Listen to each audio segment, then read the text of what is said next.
भूल सकता। जिस पिज्जा शॉप में मैं काम करता हूँ वहाँ पे मेरी शिफ्ट खत्म हो चुकी थी। मैं रेडी हो रहा था घर जाने को, तभी वो फोन बजा।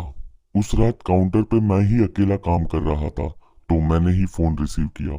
लेकिन कोई बात ही नहीं कर रहा था, इसीलिए मैंने फोन रख दिया। कुछ 1 मिनट बाद फिर से वो फोन रिंग हुआ। मैंने फोन रिसीव किया, तभी भी साइलेंस ही था। मैं फोन फिर से रखने ही वाला था, तब मैंने एक कोल्ड और वीक साउंड सुनी फोन से। वो आवाज किसी ओल्डर वुमन की थी।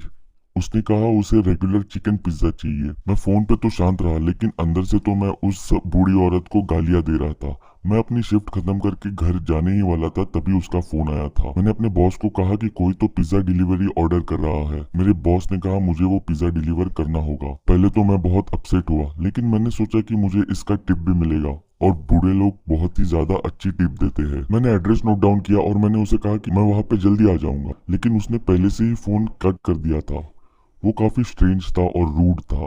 मेरे बॉस ने मुझे डिलीवरी के बाद घर जाने को कहा, क्योंकि वापस आने तक तो पिज्जा शॉप बंद हो चुका होगा। तो कुछ 11 बजने से थोड़ी देर पहले ही मैं अपने गाड़ी में बैठा और पिज्जा डिलीवरी करने के लिए निकल गया।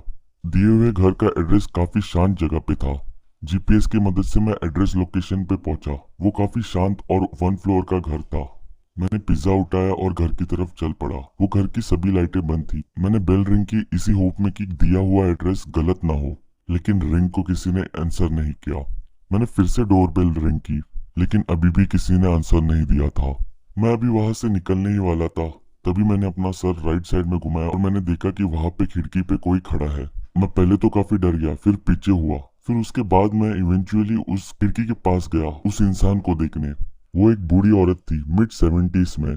वो एक ब्लैंक एक्सप्रेशन के साथ मेरी तरफ स्टेयर कर रही थी।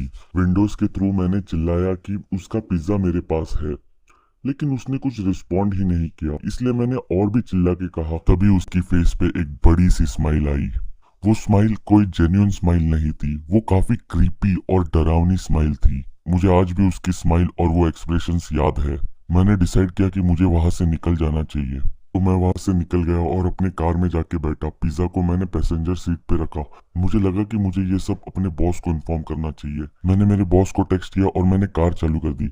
बस एक बार मैंने राइट साइड में अपनी नजर डाली। मैंने देखा कि वो औरत पैसेंजर सीट के विंडो में मुझे अभी भी देख रही है, वही सेम स्माइल और एक्सप्रेशन के साथ मुझे स्टेयर किए जा रही है। ये देखते ही मैंने वहां से अपनी कार बड़ी तेजी से भगाई और मैंने पीछे मुड़ के भी नहीं देखा। इसके बाद मेरे बॉस ने मुझे कभी लेट